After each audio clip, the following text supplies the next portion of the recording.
Warahmatullahi wabarakatuh. Alhamdulillahilladzi bi ni'matihi tatimmus shalihat. Asyhadu an la ilaha illallah wahdahu la syarika lah wa asyhadu anna Muhammadan abduhu wa rasuluhu la nabiyya ba'dah. Allahumma shalli wa sallim ala nabiyyina wa rasulina Muhammad sallallahu alaihi wasallam wa ala alihi wa ashabihi wa man tabi'ahu bi ihsan ila yaumiddin. Amma ba'du. Bapak Ibu jamaah rahmatullah, alhamdulillah di hari di mana amalan kita diangkat, di hari Senin dan juga hari Kamis, di hari yang baik ini di mana kita membicarakan sesuatu yang baik, masuk surga tanpa hisab. Yang kemudian ada yang menjadi informasi penting untuk kita ketahui terkait dengan siapa saja mereka, tetapi kemudian masih kita bertanya-tanya pada diri kita sendiri, apakah kita termasuk di dalamnya? Itu kan pertanyaan. Boleh kemudian kita menanyakan pada diri kita, untuk menanyakan seperti itu boleh. Tetapi kita juga boleh optimis.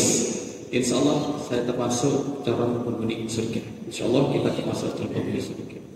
Itu optimisme atau at-tafaul. Selama indikator terpenuhi. Maka kesyukuran yang kita panjatkan pada Allah SWT dalam majlis ini, di mana kemudian kita diberi kemudahan, kelapangan, ketenangan untuk bersama mengkaji hadis Rasul SAW dan juga beberapa ayat Al-Quran Karim terkait dengan masuk surga tanpa hisab. Bapak Ibu jamaah rahimahumullah, dalam pembahasan ini kami menyampaikan satu hadis, kemudian kita lihat penjelasannya. Karena kita sendiri di sini adalah berarti belum tadi. Saya tadi memasukkan satu rentetan kita kajian di hari Kamis, khusus hari Kamis di bulan Juli ini kaitannya adalah tentang surga. Kalau yang pertama adalah masuk surga tanpa hisab, kemudian yang kedua itu nanti berkaitan dengan kurang lebih yang terakhir adalah tingkatan surga, kemudian yang pertama adalah telaah hadis tentang surga. Yang kedua adalah telaah Al-Quran. Jadi masuk surga, telaah Al-Quran, ayat Al-Quran. Yang ketiga adalah sahabat-sahabat, melihat profil sahabat yang kemudian masuk surga. Yang terakhir adalah tingkatan surga. 4 hal yang disiapkan panitia untuk disampaikan pada kajian setiap hari Kamis di bulan Juli. Jamaah rahimakumullah, maka kalau kita berbicara tentang surga, jadi kita tidak ada yang pernah melihat secara kasat mata, nggak ada. Kecuali kalau Bapak Ibu di daerah Ring Road Selatan, daerah Potorono, itu ada tempat setelah Giwangan, surga. Ternyata nama sekolah tinggi, Surya Global. Saya dulu kaget, ada panduan surga gitu. Pandu surga, siapa ini pandu surga? Ternyata itu ada singkatan dari lembaga pendidikan. Maka kalau kita lihat di sini jamaah rahimakumullah, dari hadis Imam Bukhari, langsung kita mengawali ya di sini. Kalau Allah a'adatu li ibadis salihina ma la 'aina ra'at.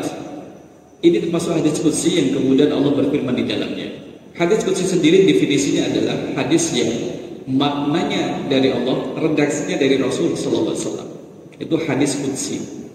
Kalau Al-Qur'anul Karim, ayat dan maknanya itu dari Allah. Tidak ada kontribusi dari Nabi Muhammad SAW dalam perwujudannya. Hadis qudsi adalah seperti ini. Kalau Allah berfirman, tapi bukan Al-Quran, melainkan hadis. A'adatu li'ibadis salihina ma la 'aina ra'at. Aku telah menyiapkan bagi hamba-hambaku as-salihina. Jadi tidak seluruh hamba Allah mendapatkan apa yang Allah telah siapkan. As-salihina, mereka yang saleh. Ma la 'aina ra'at, yang tidak pernah dilihat oleh mata, wala udhuna sami'at, yang tidak pernah didengar oleh telinga, wala khatara ala qalbi basharin, yang tidak pernah terbesit di dalam hati manusia. Faqra'u in syi'tum, maka bacalah kalau kalian menghendaki. A'udzu billahi minasyaitonir rajim. Fala ta'lamu nafsun ma ukhfiya lahum min qurrati a'yun. Tidak seorang pun mengetahui berbagai nikmat yang menanti, yang indah dipandang sebagai balasan bagi mereka atas apa yang mereka kerjakan. Jadi ketika kita berbicara tentang surga, kan sesegera mungkin kita itu ingin menjadi bagian di dalamnya. Mendengar kata surga, kita terus membayangkan berbagai kenikmatan yang ada di dalamnya. Jadi perasaan kita tertarik ke sana, pikiran kita tertarik ke sana. Bahkan pandangan kita seolah kita itu merasakan yang kita lihat adalah bagaikan di surga. Sekalipun kita masih berada di dunia. Akan tetapi, apakah kemudian anggota tubuh kita itu mengimbangi keinginan kita atau tidak? Kita maunya kemudian menjadi bagian dari penghuni surga, tapi bagaimana dengan perilaku kita? Lisan kita mencerminkan tidak calon penghuni surga. Kemudian perut kita yang kita masukkan menggambarkan tidak calon penghuni surga. Tangan kita, lisan kita, kemudian perilaku kita mencerminkan itu tidak. Jadi boleh kemudian kita berdoa, bahkan dianjurkan untuk meminta surga Firdaus yang paling tinggi, tapi kemudian kita sadar bahwa itu harus diiringi lah ya. Kalau tadi kita mengucapkan amin, itu harus dibuktikan lah ya. Tidak hanya sekedar amin. Buktinya apa? Nah, bukti itulah kemudian menjadikan kita harus sadar bahwa kalau mungkin dikatakan tidak gratis masuk surga, karena ada sesuatu yang harus kita tebus dengan nikmat yang Allah berikan kepada kita. Gitu. Nah, artinya di sini adalah kita perlu modal, Bapak Ibu. Kita perlu modal. Modal inilah kemudian modal baik di dunia, nanti pun akan dirasakan di akhiratnya.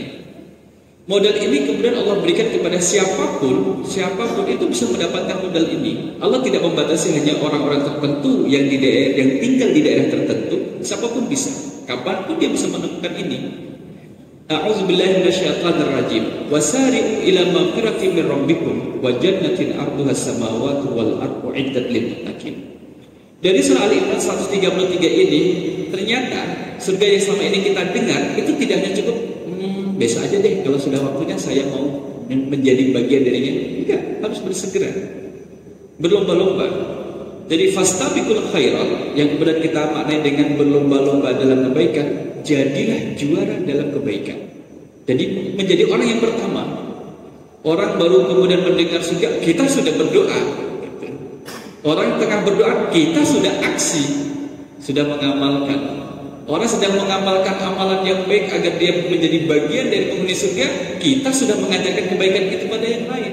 Terus di depan, selalu di depan dalam kebaikan. Sekalipun kemudian Bapak Ibu jemaah rahmatullah, kita tergelincir dalam kemaksiatan, tergelincir dalam kesalahan, dalam perbuatan dosa. Apakah kemudian itu hilang peluang untuk masuk surga? Allah masih beri peluang. Maka kemudian bersegera untuk meminta ampunan kepada Allah Subhanahu wa taala. Wa may yaghfiru dzunuba illallah, tidak ada yang mampu mengampuni dosa-dosa kecuali Allah Subhanahu wa taala. Karena kita adalah manusia. Jadi boleh jadi kemudian kita mengharapkan surga tapi kita tergelincir. Atau boleh jadi saudara kita mengharapkan surga kemudian dia tergelincir, maka dan jangan disudahi. Allah enggak mungkin dapat surga. Enggak, masih ada. Selama nafas masih nempel, maka peluang itu masih ada. Maksudnya adalah dia itu masih hidup. Kalau di sini dikatakan bahwa takwa itu menjadi modal dan siapapun bisa mendapatkannya ini. Takwa bisa dimiliki oleh siapapun, takwa juga bisa lepas dari siapapun. Kalau dia tidak dijaga, bisa lepas. Bagaimana terlepasannya? Al-muttaquna ittaqu ma hurrima alaihim wa adu ma furida alaihim. Orang yang bertakwa itu adalah orang yang kemudian senantiasa menjauhi apa yang diharamkan. Nah, ketika dia mendekati bahkan melakukan yang diharamkan, kan jadi lepas ketakwaannya itu. Wa adu ma furida alaihim, dan melaksanakan apa yang diwajibkan atas mereka. Kalau melaksanakan apa yang diwajibkan dan dilaksanakan, dijaga, akan mengikat ketakwaan dalam diri pelakunya. Tetapi kalau kewajiban itu tidak dilaksanakan, menjadi lepas, peluang itu menjadi lepas dan nunggu peluang berikutnya. Sehingga jemaah rahimakumullah, merawat ketakwaan itu menjadi penting sebagaimana kita merawat keinginan kita untuk bisa masuk surga. Jadi harus dirawat. Sampai kapan? Sampai hatta ya'tiyakal yakin, sampai keyakinan mendatangimu. Yakin di sini adalah ajal. Jamaah rahimakumullah, ini kemudian menjadi pintu entry point, pintu masuk ketika kita hendak membahas tentang surga. Ini pendapat Imam Hasan Al-Basri. Kalau misalkan Umar bin Abdul Aziz bahwa takwa itu tidak hanya sekedar sholat malam dan puasa.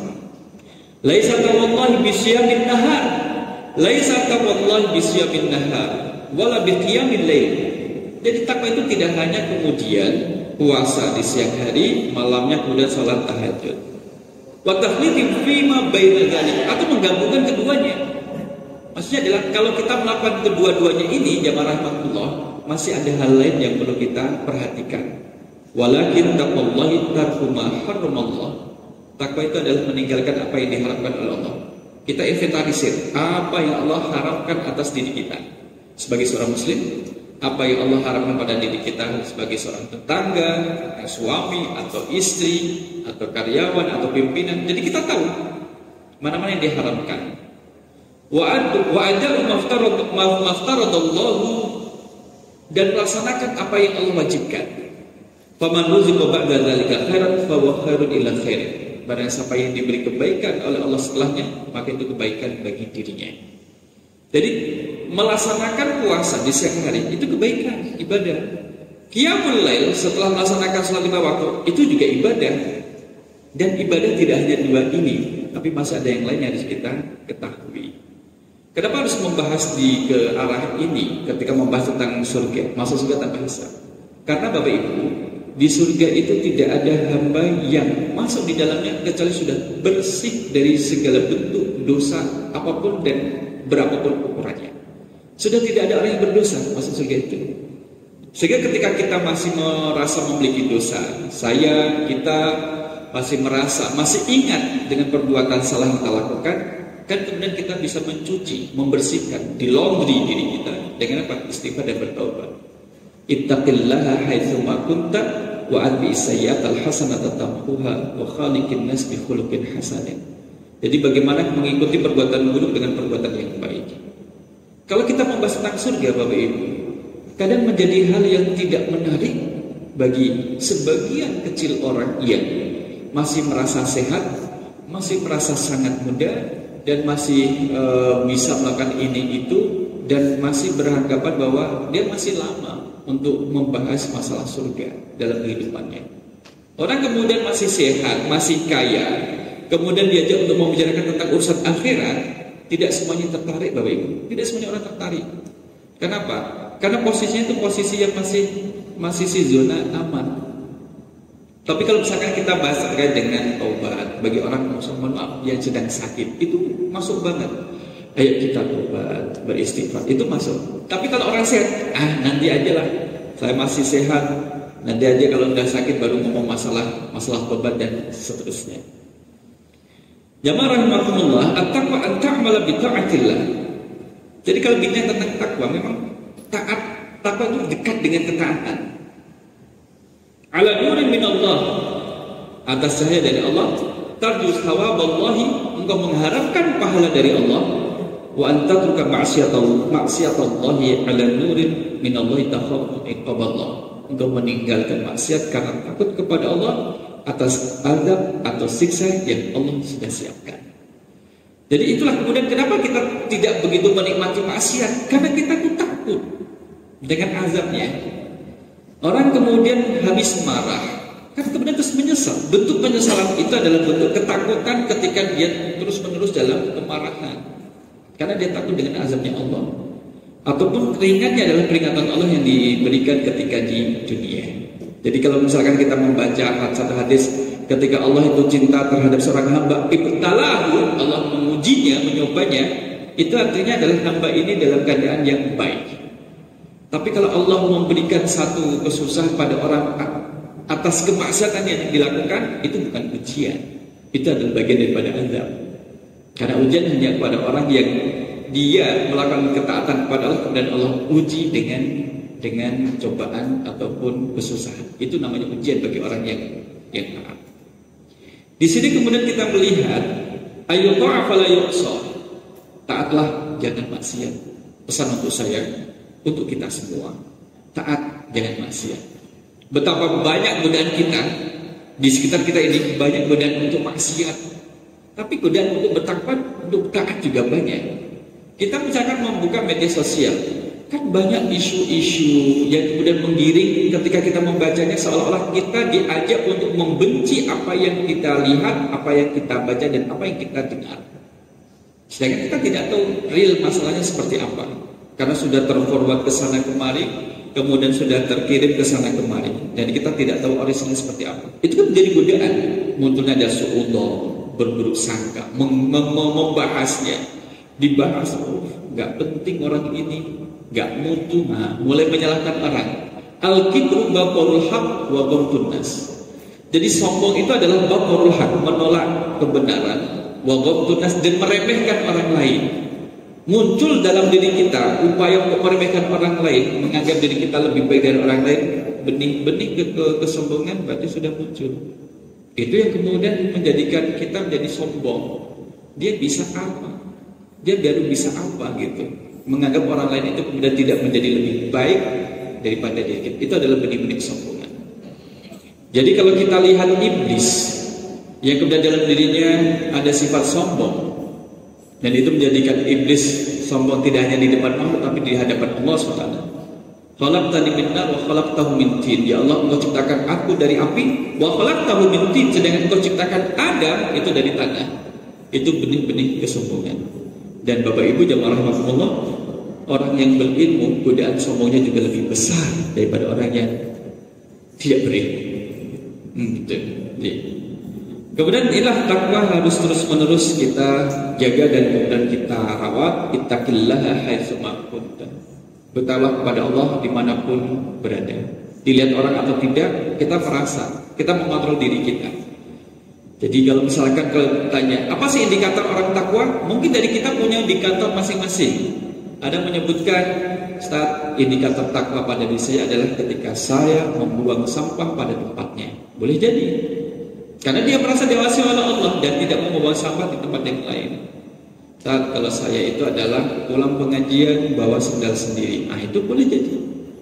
Saat saya itu kalau takwa adalah pokoknya setiap selesai makan kotorannya, sampahnya saya bawa atau saya buang di tempatnya, tidak saya tinggalkan di tempat makan, dimanapun meskipun itu ada petugasnya dan sebagainya. Bisa jadi. Itu kan berarti implementasi ketakwaan dalam diri seseorang. Yang kemudian kita lihat takwa itu kan melaksanakan perintah dan meninggalkan larangannya. Ittaqillaha haitsu ma kunta wa adbi sayyi'atal hasanata tamhuha. Sifat kemudian kemanusiaan yang ada dalam diri kita itu kemudian bisa menjebak diri kita dalam perbuatan maksiat. Maka wa adbi sayyi'atal hasanata, mengikuti perbuatan buruk dengan perbuatan yang baik, tamhuha, bisa menghapusnya. Istighfar yang kita panjatkan kepada Allah, kan kita tidak tahu apakah kemudian sudah bisa menghapus dosa-dosa kita atau belum. Maka selama itulah kemudian kita berdoa, memanjatkan dan terus memanjatkan. Wa khaliqin nas bi khuluqin hasanin, dan berbuatlah yang baik terhadap sesama manusia. Jadi terhadap manusia yang lain juga berakhlak yang baik. Dari sini jamaah rahimakumullah, mari kita lihat masuk pembahasan pada bagian surganya. Tadi kita membahas terkait dengan takwanya.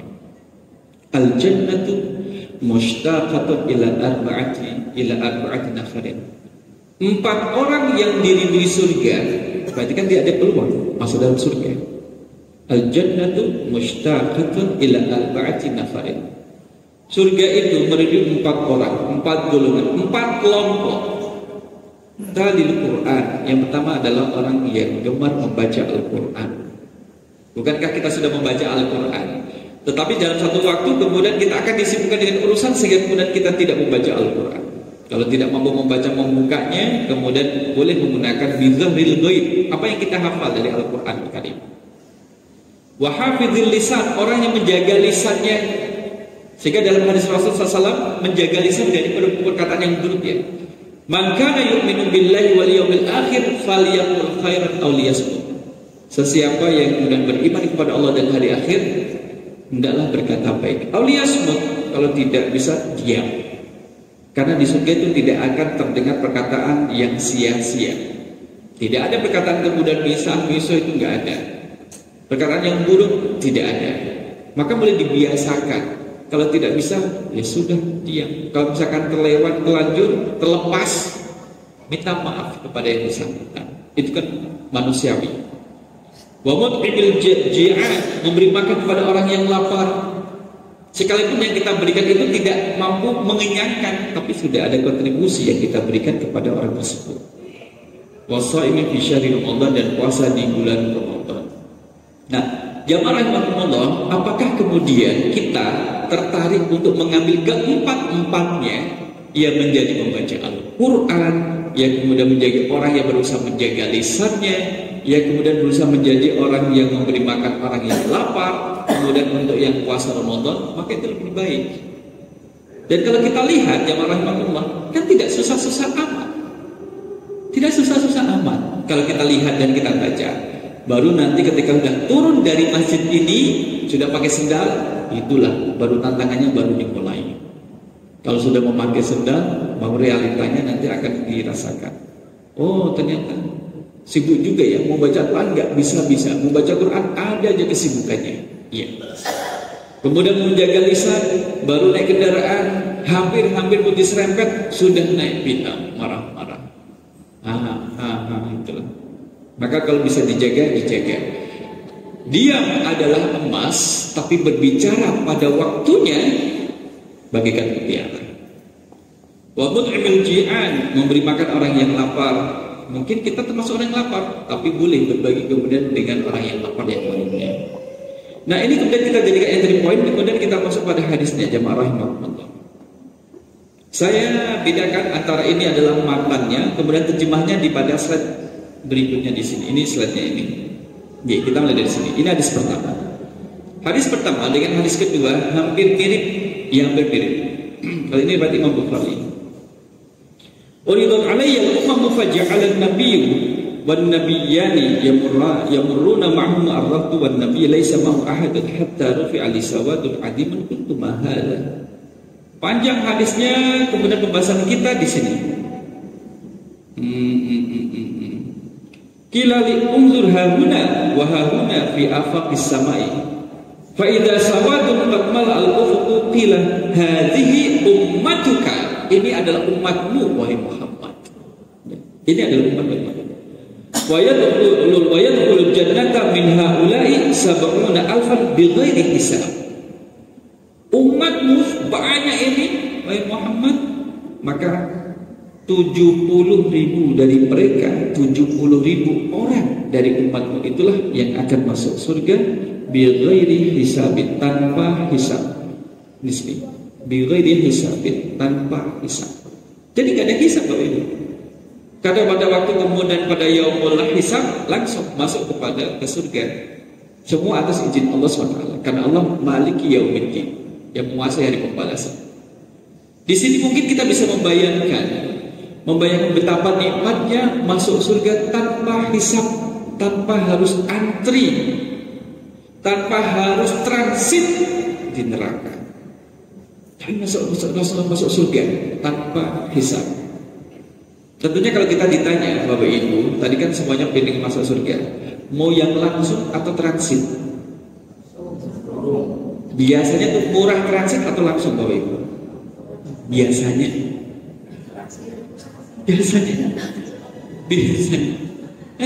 Tapi kemudian kita lihat kenapa orang pada pengennya langsung, tapi perilaku transit ya gitu. Transitoris, jadi transit. Nah, sehingga kita kemudian melihat faman ya'mal mithqala dzarratin khairan yarah wa may ya'mal mithqala dzarratin syarran yarah. Kecil baik buruk amalan itu akan diperlihatkan. Fa amma man thaqulat mawazinuhu fa huwa fi 'ishatir radiyah.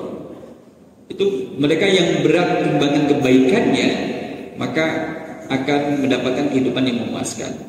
Sedangkan kebalikannya wa amma man khaffat mawazinuhu, yang ringan timbangan kebaikannya, ringan. Fa ummuhu hawiyah, tempat kembalinya adalah neraka hawiyah. Wa ma adraka ma hiya, tahukah kamu apa itu neraka hawiyah? Narun hamiyah, neraka yang panas. Jadi kalau misalkan kita melihat pada diri kita, ya Allah, ini hari demi hari kamu mengumpulkan amalan transitoris, membuat transit di neraka.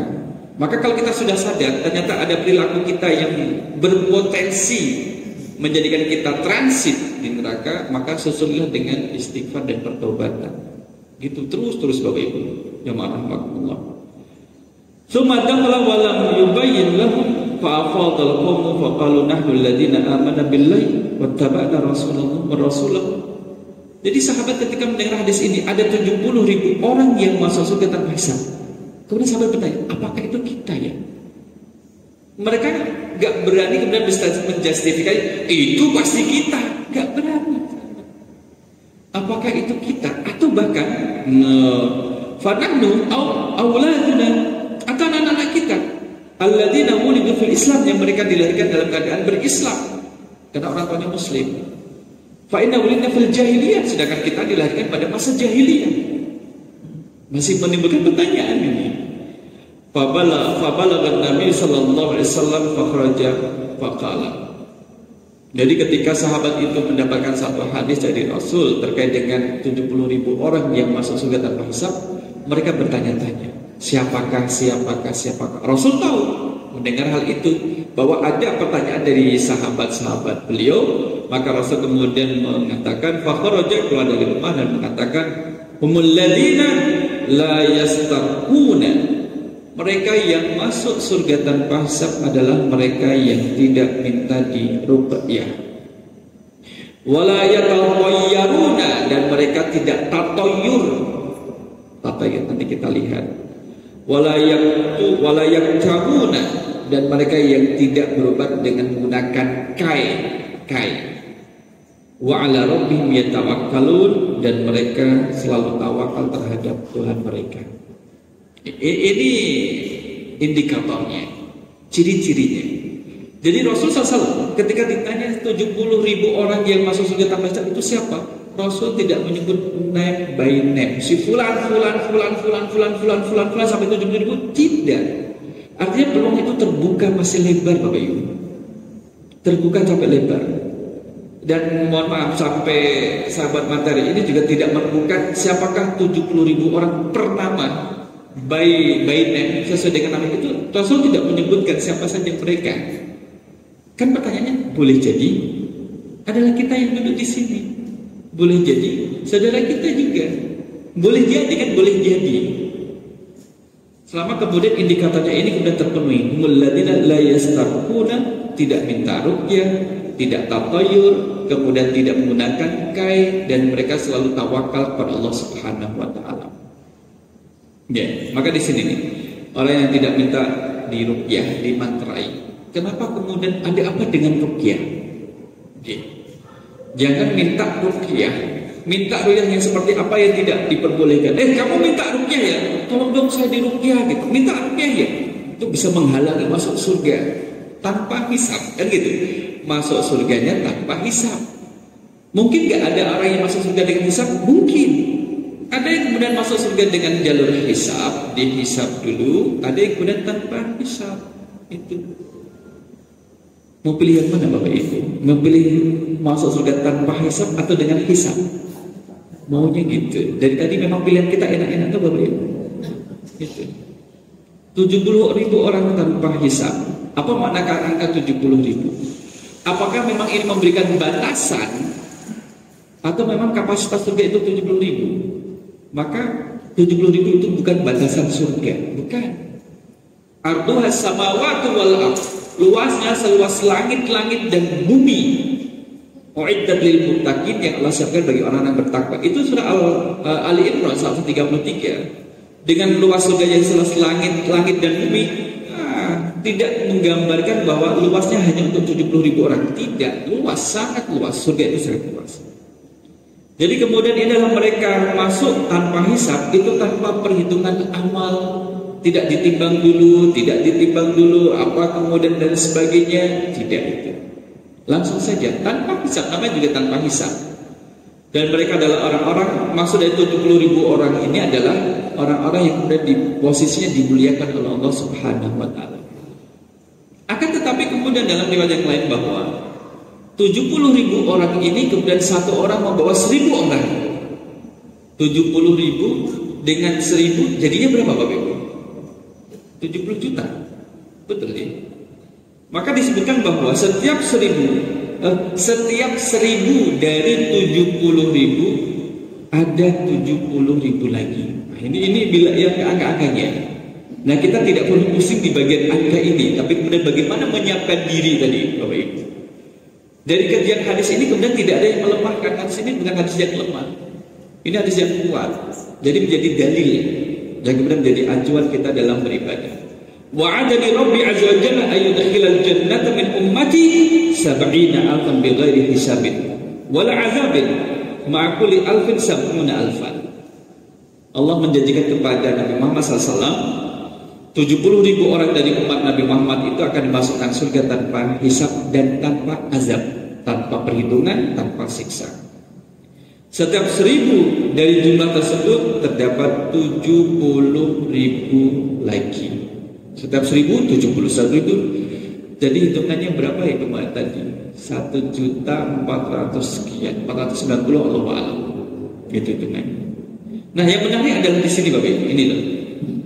Siapakah mereka yang masuk surga tanpa hisab? Ini hubul ladina la yastarquna, mereka adalah orang yang tidak minta diruqyah, wala yatatayyaruna, dan tidak meramal nasib dengan suara buruk atau bahkan yang lainnya, tidak hanya buruk. Wala yakuna, dan tidak minta dikai. Kai itu adalah mengobati dengan dibakar. Ada satu pepatah Arab, akhirud dawa al-kai, obat pengobatan terakhir. Kalau sudah nggak ada obat lagi, maka cara pengobatan terakhir adalah dengan dibakar. Akhirud dawa al-kai, besi dipanaskan kemudian ditempelkan pada bagian yang sakit, dibakar. Bapak Ibu kemudian yang di medis mungkin lebih paham ya. Mohon maaf. Dulu anak-anak kecil sunat dengan dipotong. Yang Bapak dipotong Pak. Kemudian sekarang ini sudah laser potong. Karena pakai laser membakar. Nah, itu nanti kajian tersendiri. Nah, jamaah rahimakumullah wa ala rabbihim yatawakkalun, ini nanti akan kita bahas di belakang. Kita akan membahasnya di sini. Orang-orang yang tawakal kepada Allah Subhanahu wa taala. Ini masih sama. Apa itu ruqyah? Ruqyah itu adalah kemudian mengobati dengan membacakan ayat-ayat Al-Qur'anul Karim, berdoa kepada Allah Subhanahu wa taala. Ruqyah sendiri seperti mana Bapak Ibu ketahui, ada dua, ada ruqyah syar'iyyah, ada ruqyah syirkiyah. Ruqyah syar'iyyah adalah mengobati dengan cara syariat Islam, dibacakan ayat Al-Qur'anul Karim, memohon kepada Allah Subhanahu wa taala kesembuhan atas apa yang diderita oleh pasien. Ruqyah syirkiyah adalah mengobati tapi dengan cara kesyirikan. Ruqyah syirkiyah, misalkan orang mengobati rasa sakit tapi menggunakan jin. Masih ada harganya di tanaman ini. Mahal juga waktu. Asli gak ya? Jadi ada ruqyah syirkiyah. Jadi dia mengobati dengan cara syirik. Dalam pelaksanaannya, orang yang mau ruqyah dengan cara ruqyah syirkiyah menghilangkan jin dengan jin yang lebih kuat, menghilangkan penyakit dengan menggunakan bantuan jin. Itu ruqyah syirkiyah. Nah, kita belum pada kesimpulan apakah ini yang kemudian dilarang. Kalau misalkan ruqyah, Rasul SAW itu pernah diruqyah. Mungkin boleh jadi menjadi yang pertama kali istilah ruqyah itu digunakan. Dr. Wahab Az-Zuhali dalam Tafsir Al-Munir jilid yang ke-15 ketika membahas surah An-Nas dan juga Al-Falaq. Rasul pernah tersihir, jemaah rahimahullah. Masih ingat siapa yang menyihir Rasul? Labid bin A'sam. Riwayat yang lain menyebut Lubaid. Kalau dalam Tafsir Al-Munir tulis Labid bin A'sam. Yang lain menyebut Lubaid. Tulisannya sama. Labid bin A'sam ini adalah pendeta Yahudi yang dikasih bayaran 3 dirham oleh orang kafir Quraisy Makkah untuk menyihir Rasul SAW dan menggunakan rantara rambut. Maka Rasul kena sihir. Allah mengetahui, kemudian Allah turunkan surah Al-Falaq dan surah An-Nas. Pernah menghitung ayatnya? Berapa jumlah ayat Al-Falaq, Bapak Ibu? Pinten? Al-Falaq pinten? 6 atau 7? 5. 6 atau 7, jawabannya 5. Kalau An-Nas berapa jumlah ayatnya? 6 tambah 5 berapa? 11 ayat. Kemudian dibacakan oleh malaikat Jibril kepada Nabi Muhammad, Bismillahi artika min kulli syai'in yu'zika. Bismillah, dengan menyebut nama Allah. Artika, aku mengobatimu.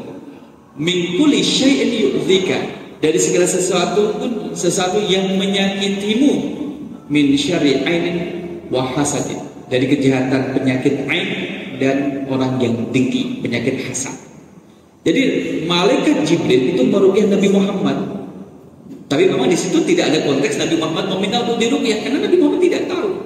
Dan seumur umur baru kali itu Nabi Muhammad itu terkena sihir, sehingga mengalami sudah khafif, pusing tapi ringan.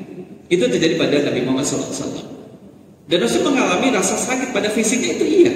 Jadi orang yang terkena sihir itu akan merasakan badannya terasa sakit. Ya, kalau misalkan sekarang ini kesurupan, ya bagian daripada itu. Itu lagi kesurupan. Kalau ada mahasiswa masih kesurupan, udah bawa aja ke PKU, disuntik, selesai. Bawa pulang gitu, selesai. Dan baru ditanya, lagi ngapain tadi? Wah, saya kayaknya ada suara di telinga nggak jelas, suaranya terus ini nih, ya, gitu. Baru ditanya.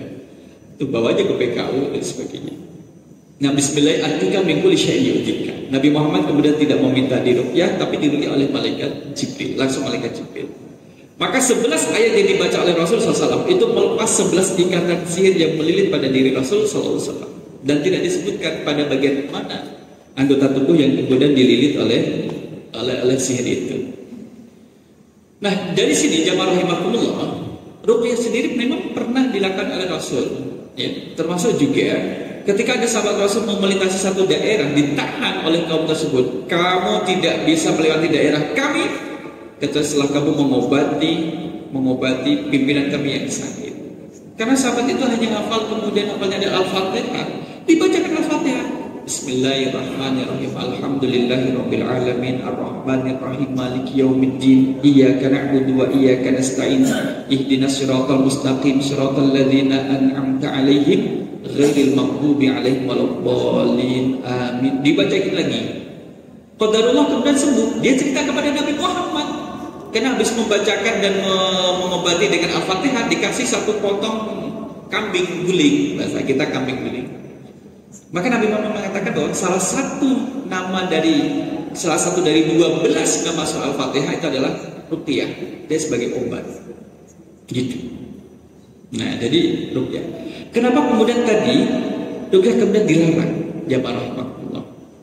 Ternyata ruqyah ada yang kemudian disebutkan pada la ruqyaka illa min ainin aw hummatin. Tidak ada ruqyah kecuali karena penyakit ain atau sengatan kalajengking.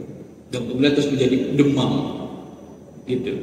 Ain itu penyakit pandangan. Orang yang melihat kemudian dengan rasa hasad, maka yang dilihat itu bisa menjadi korban dari pandangan tersebut.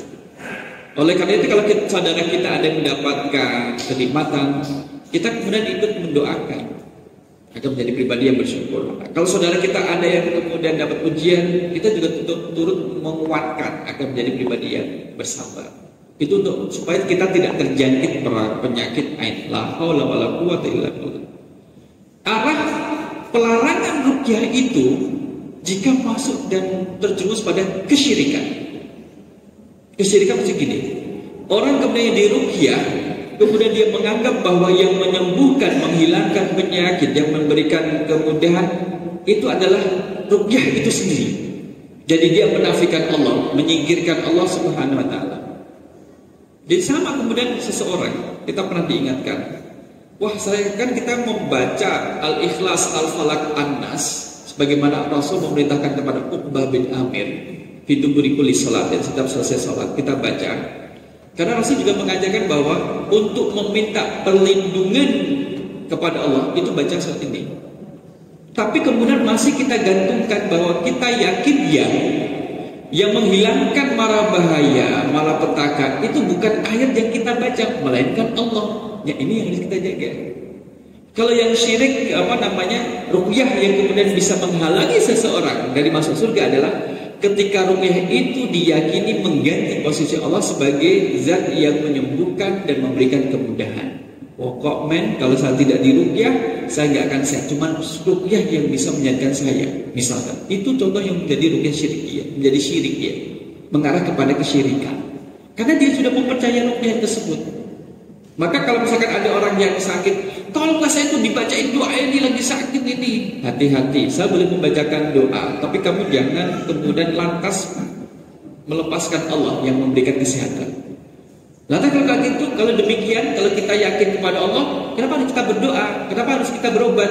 Itu bagian daripada ikhtiar untuk sehat, dan itu dicontohkan oleh Nabi, dan bagian daripada kesabaran orang ketika tidak diuji. Ada 4 kejahatan dalam surah Al-Falaq. Kemudian kita menyebut nama Allah sekali. Ada 1 kejahatan dalam surah An-Nas, kita menyebut nama Allah 3 kali. Kalau Al-Falaq kejahatan bersifat eksternal, kalau surah An-Nas kejahatan bersifat internal. Kalau misalkan kita sudah mohon kepada Allah, lantas kenapa kita baca ini? Kita ittiba Rasul. Rasul membacakan ini. Toh kalau kita berdoa juga menyebut nama Allah. Nah, ruqyah yang kemudian dilarang di sini adalah ruqyah kemudian menjerumuskan kepada kesyirikan. Boleh menggunakan ruqyah selama tidak terjadi kesyirikan padanya. Meyakini bahwa ruqyah ini yang menyembuhkan, bahwa ruqyah ini yang menjadikan usaha menjadi laris. Wah, setelah rumah saya diruqyah, setelah toko saya diruqyah, laris itu pada datang. Memang jitu ini ruqyah, mengarah kepada kesyirikan. Jadi kita melakukan ruqyah itu bagian daripada ikhtiar. Tetap kita sematkan kepada Allah, kita menggantungkan kepada Allah Subhanahu Wa Taala. Maka antara orang yang mustarki dan roki cukup roki. Roki adalah orang yang meruqyah. Kalau mustarqi adalah orang yang minta diruqyah. Jadi ruqyah itu boleh. Ruqyah itu boleh selama tidak mengandung unsur kesyirikan. Jadi tidak sampai kepada terus meyakini. Nah ini kan sama aja. Orang kemudian percaya dengan ruqyah yang bisa mengobati segala penyakitnya, dengan orang yang percaya dengan sesuatu benda yang dengannya kemudian bisa mendatangkan kesehatan dan keinginannya. Sama-sama syirik, Bapak Ibu. Jadi yang menghalangi masuk surganya adalah karena kesyirikan pada sesuatu selain Allah. Pada sesuatu selain Allah, itu yang mengarahkan kepada syirikan. Tapi kalau misalkan masih diruqyah, minta ruqyah, kan ada ruqyah mandiri. Kita ruqyah mandiri. Sebagaimana Rasulullah SAW, ketika ada anggota tubuhnya yang terasa sakit, Rasul meletakkan tangan pada anggota tubuh yang sakit, kemudian membacakan Al-Ikhlas, Al-Falaq, An-Nas. Kalau misalkan masih terasa sakit, kadang Sayyidah Aisyah radhiyallahu anha meletakkan tangannya di atas tangan Rasul, kemudian membacakan Al-Ikhlas, Al-Falaq, An-Nas. Itu. Kalau sore ini perut Bapak Ibu lapar, letakkan tangannya di perut. Kapan pengajiannya selesai? Jadi, kunna narki fil jahiliyah faqulna ya Rasulullah kaifa nara fi dzalika. Rasul, dulu ketika masa jahiliyah kami pernah pernah meruqyah di masa jahiliyah, tapi nggak tahu ruqyahnya seperti apa. Karena ruqyah sendiri secara bahasa adalah mengobati. A'ridu ala ruqakum la ba'sa birruqa ma lam takun syirkan. Maka tunjukkan ruqyah kalian, yang namanya ruqyah tidaklah mengapa selama tidak ada kesyirikan di dalamnya. Jadi syirik itu yang kemudian menghalanginya. Itu penjelasan yang pertama, bahwa orang yang meminta diruqyah kemudian terhalang masuk surga ketika ruqyah itu masuk dalam ranah kesyirikan. Masuk dalam ranah kesyirikan. Karena ruqyah sendiri ada mengobati. Maka tadi kita sampaikan ada ruqyah syar'iyyah, ada ruqyah syirkiyah. Syirkiyah inilah kemudian melibatkan selain Allah yang diyakini bisa mengobati atau mendatangkan apa yang dia inginkan. Yang kedua adalah tidak mengkai. Akhiru dawa al-kai. Salah satu terapi kesehatan model dulu Bapak Ibu. Kalau habis berperang, ada yang luka-luka, gak kering-kering, masih basah, dikasih bubuk, misalkan dikasih daun yang ditumbuk biar cepat kering, gak kering-kering, maka obat terakhir adalah besi dipanaskan, kemudian ditempelkan pada bagian yang sakit. Ya, besinya tidak seperti ini Bapak Ibu. Saya nyari dapatnya kayak gini. Jadi macam-macam bentuknya. Itu adalah al-kai. Kayak ya kalau misalkan kita lihat kalau dalam kuda kadang ada dicap toh dengan besi yang panas, dicap pada bagian tubuh tertentu untuk memberikan simbol. Nah ini kalau ini dipakai untuk pada yang luka. dan terjadi pada manusia. Anna Nabi sallallahu alaihi wasallam ba'atha ila Ubay bin Ka'b tabiban faqad ta'alahu 'arqan wa kawahu bin nar. Rasul pernah mengutus seorang tabib kepada Ubay bin Ka'b. Lalu dia memotong uratnya dan mengkaitnya. Jadi salah satu sakit kemudian terus dibakar untuk menghalangi pendarahan dan sebagainya. Dulu. Nah, kemudian dari sini bahwasanya aku mengkait bisul itu pernah dikait, diobati kemudian terus dibakar gitu loh. Kalau misalkan dalam film nih, kita ngomong masalah film. Kalau film ada yang terluka, kena luka tembak atau apa, kan dia mau buka apa nih proyektilnya, kemudian dituangkan bubuk kemudian terus dibakar. Itu kan sama dengan kayak membakar luka. Jadi di sini kemudian disebutkan bahwa ada sahabat yang pernah mengkai bisulnya sedangkan Nabi itu masih hidup. Dan kai termasuk juga salah satu pengobatan. Asyifau fi thalatha syurbatu asalin wa syatatu mihjamin wa kai bin nari wa ana anha ummati anil kai. 3 model pengobatan zaman dulu adalah dengan cara syurbatul asal, minum madu. Madunya madu asli, bukan madu yang madu warnanya madu kemudian rasanya gula. Nanti malah jadi diabetes, DM. Kemudian wasyatatul mihjamin, kemudian adalah dengan berbekam. Pertama adalah yang ini, minum madu kemudian berbekam. Bekam, dicanduk bekam, ya, bekam. Tadi bahasa saya dapat informasi. Orang yang kemudian dibekam itu nanti akan menstimulus sel darah baru yang sehat. Itu aja penelitian teman-teman dosen di keperawatan UMY, nggak salah. Barusan tadi siang. Jadi kalau misalkan, wah kalau dibekam nanti darah saya berkurang dong. Tidak. Kalau bekam itu yang keluar adalah darah yang kotor. Kalau dengan donor itu kan darah yang bagus, gitu. Jadi beda. Dan yang dilakukan sini adalah dengan berbekam. Kemudian wakai binar dan mengobati dengan kai. Bekam, minum madu, minum dengan kai. Nah, Rasul mengomentari yang terakhir. Yang kai ini, maka Rasul dalam hal ini, Rasul tidak menyukai kai. Wa ana anha ummati, dan saya larang umatku dari kai. Dari mengobati luka dengan dibakar. Bakar, besi dibakar dan ditempelkan pada bagian yang luka. Rasul melarang. Sehingga di sini saya mendapatkan pendapat Ibnu Taimiyah bahwa ternyata boleh berobat dengan kai, besi yang dipanaskan. Tapi Rasul tidak suka. Kalau misalkan Bapak Ibu lihat satu peristiwa di mana panglima perangnya Rasul Khalid bin Walid itu sedang membakar, kayak bakar nyate dok padang gurun, dok pasir, dok padang pasir. Dok itu adalah kadal. Khalid bin Walid makan kadal Arab, kadal gunung padang pasir. Kemudian Rasul lihat, Rasul tidak melarang. Rasul dikasih, nggak mau makan. Sama dengan kai. Kai ini kemudian Rasul tidak melarang, tapi juga tidak melakukan. Kalau hadis tadi menyebutkan wa ana anha ummati anil kai, melarang umatku dari kai. Kemudian meninggalkan kai itu lebih baik sekalipun tidak dilarang. Jadi memilih untuk ditinggalkan karena masih ada alternatif yang lain dan lebih didorong tidak kai. Karena arahnya adalah perbuatan makruh karena Rasul tidak melaksanakannya sekalipun tidak dilarang.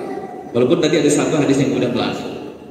Nah dari sini kemudian kita jamaah rahimahumullah, maka pengobatannya adalah ya saya belum mendapatkan penjelasan lebih rinci terkait dengan kai ini. Efeknya tentunya juga menjadi lebih panjang ya kai itu. Maka dilarang oleh Rasul Sallallahu Alaihi Wasallam. Yang ketiga, pertama tadi kan yang tidak masuk surga tanpa hisab kecuali umatnya Rasul masuk surga kecuali mereka yang minta diruqyah. Kai. Yang ketiga adalah tatayur. Tatayur dari kata ta'ira, burung, ta'irun, tarmihim bihijar faja'alhum. Alam tara kaifa fa'ala rabbuka bi ashabil fil alam yaj'al kaidahum fi taqlil wa arsala alaihim tayran. Nah, tayran dengan tatayur. Maka di sini tatayur adalah orang yang menganggap kesialan awalnya itu dikaitkan dengan suara burung atau keberadaan burung. Awalnya demikian. Tapi sekarang itu menjadi luas maknanya tatayur. Kalau misalkan mendengar burung gagak, wah gagal. Apa? Kalau mendengar burung gagak, sial ini. Ada burung gagak hitam lagi. Nggak pernah mandi sejak lahir. Saya sendiri nggak pernah lihat gagak mandi, itu nggak pernah. Itu. Sekarang kemudian dikaitkan, wah kasihan dikaitkan dengan. Kalau dulu orang jahiliyah itu melemparkan burung ke atas. Kalau burungnya terbang ke arah kanan, mereka senang. Wah, karena identik dengan keberuntungan.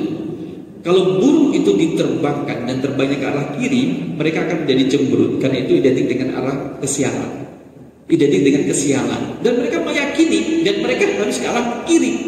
Kalau memang terbangnya itu ke arah kiri. Nah, sekarang kemudian menjadi berubah ya, menjadi lebih luas. Angka 13 dianggap dengan angka kesialan. Nggak ada hari sial, nggak ada tanggal sial, nggak ada. Semua waktu adalah baik. Nggak ada waktu yang kemudian sial.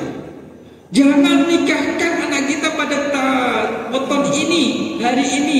Itu nanti jadi cilokok. Itu tatayur. Benar tatayur. Itu nggak boleh. Gitu. Kemudian pokoknya kalau bulan Syuro nggak usah mantu, nikah ke, nyunat ke, ngawin ke, nggak usah. Gak usah, kenapa? Cilokon nanti kita harus menghormati. Enggak ada larangan seperti itu. Gitu kan? Atau musibah yang terjadi gara-gara dia datang maka musibah jadi. Dulu Fir'aun kan pernah marah seperti yang di sini ini. Ketika terjadi musibah di Mesir, yang disalahkan siapa? Nabi Musa alaihissalam. Gara-gara Musa ini kemudian kita jadi kayak gini dapat takut. Itu tatoyur juga. Misalkan anak dikasih namanya tuh puah aja, terus habis kasih nama itu sakit-sakitan, sakit baru 10 hari, sakit 3 hari, 10 hari, sakit seminggu, sembuh baru setengah hari, sakit 1 bulan. Wah, ini kabutan jengen diganti wae selamat misalnya. Ternyata tidak sakit lagi setelah diganti selamat. Karena apa? Meninggal dunia. Nah, kabutan nama suara burung gagak. Jamaah rahimakumullah, itu adalah tatayur. Sehingga baik buruk itu kemudian tidak bisa kita kaitkan dengan waktu dan juga tempat, ya. Maka kita harus apa? Terakhir adalah bertawakal. Wa 'ala rabbihim yatawakkalun, adalah tawakal kepada Allah Subhanahu wa taala. Wa may yatawakkal 'ala Allah fa huwa hasbuh. Dan barang siapa yang bertawakal kepada Allah, maka Allah akan cukupi segala kebutuhannya. Jadi kalau misalkan ada sakit, orang sakit, berobat dengan pengobatan yang dibolehkan secara syariat dan juga medis. Kemudian kalau ada yang sakit, kemudian ada yang kemudian usahanya macet, kurang lancar, pelajari kegagalannya di mana.